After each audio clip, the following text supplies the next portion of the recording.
Half of young Americans voted in the 2020 election, one of the biggest voter turnouts for young people in recent history.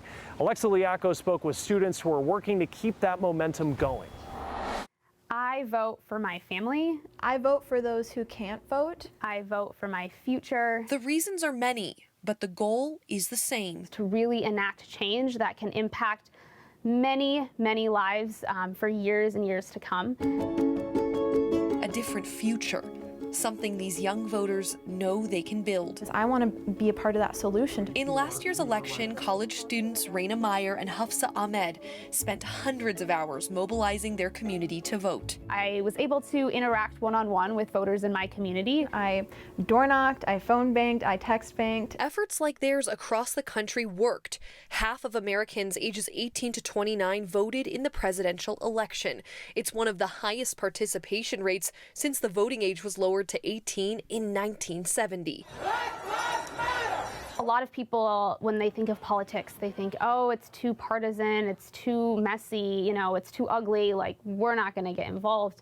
And I think it's important to remember that the future that we are looking towards is one that affects all of us, no matter what we believe, no matter what our political standing is. A lot of young people do understand that. So young people spoke up for what mattered most. For juvenile justice, it's 1, 2, 3, 4. Brandon Brooks worked with Raina, Hufsa, and many young voters through the Minnesota Alliance with Youth to help make their voices heard. Students have always led the charge, and we know that they are in real time experiencing the world that we as adults are creating. If we just stopped and actually gave the platform to young people, that's where the work is, that's where the power is. Now, 1 year after an empowering moment for young voters, the question is, will the young keep fighting for change? We grew up during the Great Recession, where we saw our parents get laid off. We saw economic crashes.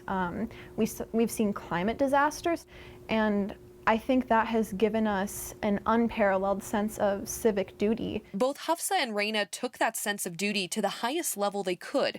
They joined the Minnesota Youth Council. We were able to help influence legislation, talk with our legislators, and really make a difference. Minnesota is the only state in the country that passed a law to create a council of young people to work directly with legislators.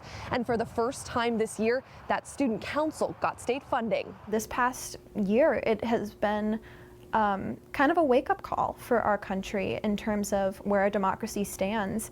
And there have been times when I've been scared about what's going to happen in the future. But what really gives me hope is my fellow young people. That's why these students are glad their state is funding this platform for young voices. I do think that now more than ever, we are seeing a movement of people and a movement of young people ready and willing to make the sacrifices and do the work to enact a future that we're looking for. Our power lies in our ability to hold that drive and ambition and continue to go on and make change, because it's just a question of how long it will take to happen. It's not a question of if. If you really believe in something and can inspire other people to believe in it too, it will happen. And they know that policy change starts with one simple action at the ballot box. I vote for myself. I vote for my community.